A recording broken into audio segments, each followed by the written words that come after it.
Our Zen EDC spotlight for today is the original button lock by Kizer Cutlery.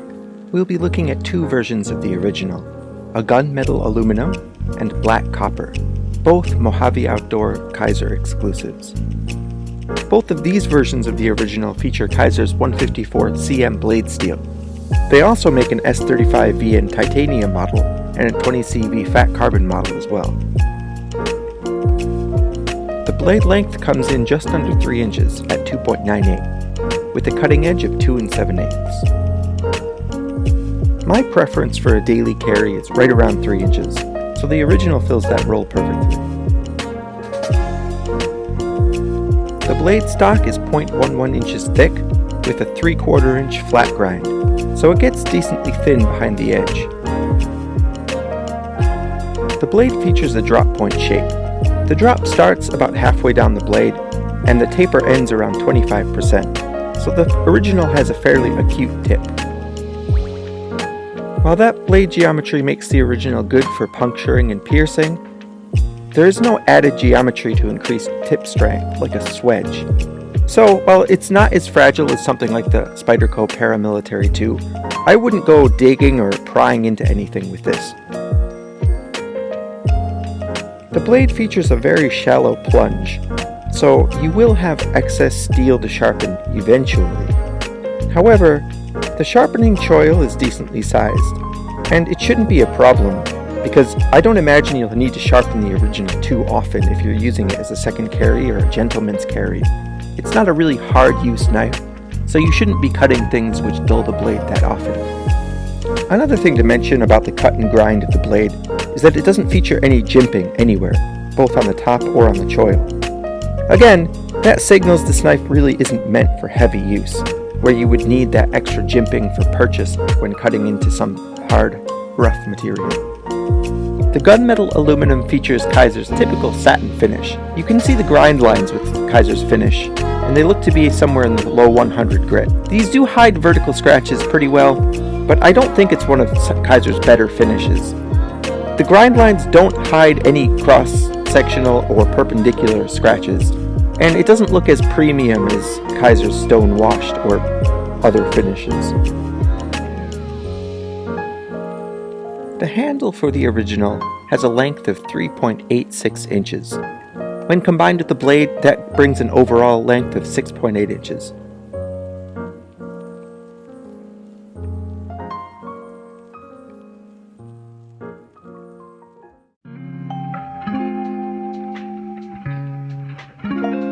Depending on whether or not you choke up on the choil, the original has a comfortable 4 or 3.5 finger grip for my L-size hands. That's a good length to use, I think, your palm as leverage for utility cuts. It gives you a pretty good control over the knife. Aesthetically speaking, the original's handle is very clean and simple. There's no external milling and no interesting geometry. It's very basic and functional. Kizer takes pretty good advantage of the fact that the button lock system doesn't require a lot of internal supports to function.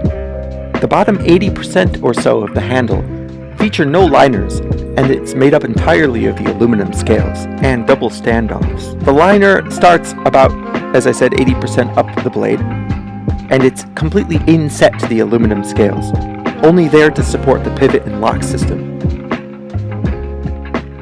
Let's talk about some of the differences between the gunmetal aluminum and the black copper version of the original. The blade features the same shape, grind, and 154 cm blade steel. The blade finish is Kizer's black stone wash, which is one of my favorite finishes from them.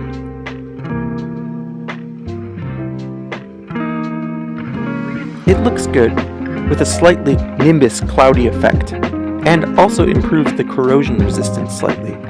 And while a black stone wash doesn't do anything to help hide scratches in the blade, I'm someone who thinks that the scratches actually add to the character. Over time, the black stone wash will naturally wear away on some of the raised portions of the blade.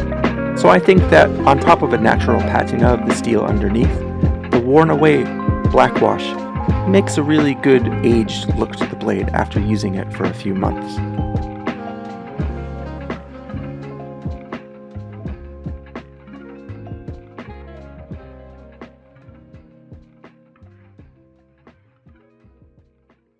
Regarding the external shape and design of the handle, there's no difference between the black and the gunmetal aluminum. Internally, however, whereas the aluminum scales feature no milling, the copper scales have been milled out generously to reduce weight. While I'm sure it reduces the overall weight of the knife had it not been milled out, it's still considerably heavier than the aluminum version.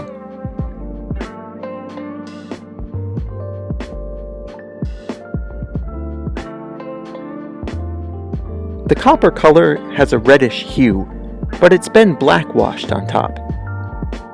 The blackwash will start to wear away relatively quickly where your fingers make contact with the blade.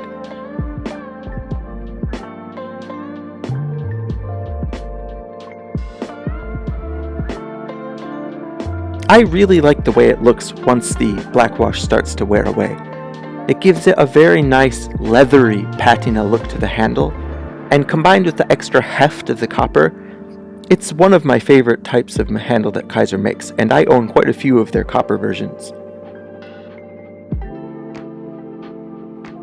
The pocket clip only has one position, which is right hand tip up. Its shape is a short, deep carry clip, and it's made out of spring steel. And while there's nothing super fancy about it, it does sit pretty deeply in the pocket, and also it's been inset into the scales so that it runs flush with the rest of the handle. Overall, I prefer the black copper original to the gunmetal aluminum original. They're both clean and functional knives, but the copper model will age better than the aluminum model. Aluminum tends to chip and scratch more easily than copper, and on top of that, the anodization doesn't wear away with the same kind of rustic feel that the blackwash will on the copper. I also think that wear and tear tends to detract from the clean look of the satin finish, whereas the black stonewash blade damage actually improves the aesthetic quality of the blade, in my opinion. Aesthetics are obviously a personal preference, but I think it really comes down to whether you want a blade that looks cleaner, brand new, or a blade that ages better over time. Let's talk a bit about the action and performance of the original. Performance-wise, the blade has absolutely no blade rock or pivot lash on either the aluminum or the copper models. The only difference is the copper did have some lock stick at first, but it went away after about 1 month and one time reassembling the knife. The button lock retention and deployment is very good on both. The blade usually doesn't bounce out when you flip it closed, like some button locks tend to do. The spring on the button lock isn't too strong, and creates a medium light detent, which is easy to overcome with slow roll with the thumb. I think Kizer's pretty well known for having good action on their knives, and these are no different. Their ball bearing system is very smooth, and even though the detent is medium light, it has just enough force so that when you overcome it, the blade comes flying out, either with a thumb or a finger flick. I tried to tighten the pivot collar on the aluminum and copper models the same, but no matter what I do, the aluminum model doesn't seem to drop shut as easily as the copper model. I don't necessarily think that's a bad thing, and you usually are going to use a little bit of wrist flick when closing these knives, but it's just something to keep in mind. As I mentioned, the black copper is especially smooth, and it really shows off the great action that Kizer is known for. Their bearing system is like glass. Kizer has gone through a few different iterations of bearing system throughout the years. About 5 or 6 years ago, they used to use a plastic encaged bearing. And plastic bearings are usually pretty smooth, but the plastic can warp or deform over time, so sometimes they lose a little bit of the original smoothness. Then they moved on to half-encaged bronze bearings, which generally are pretty smooth, but their most recent iteration of fully enclosed phosphor bronze bearings are by far the smoothest they've ever used.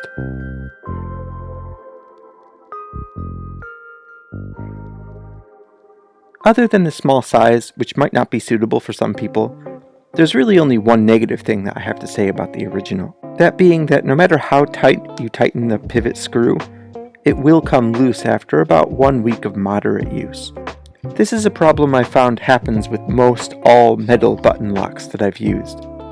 I'm not entirely sure what causes the problem, but maybe because the spring in the button lock is pushing the scales apart from each other constantly, and not having G10 or micarta or a grippier scale leaves very little surface tension between the pivot screw and the screw body and scale.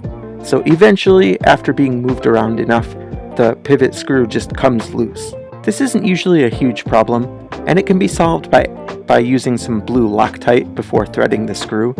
However, if you have a little bit of button stick with your lock, you want to make sure that you use the knife enough, manipulate the lock enough that the stick goes away before Loctiting the screw, because you don't really want to have to deal with disassembling the knife after you've Loctited the pivot collar.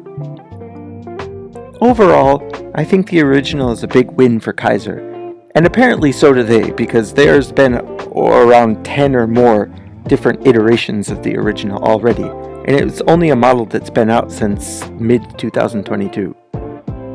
And that's not even counting the original XL, which is also several models of.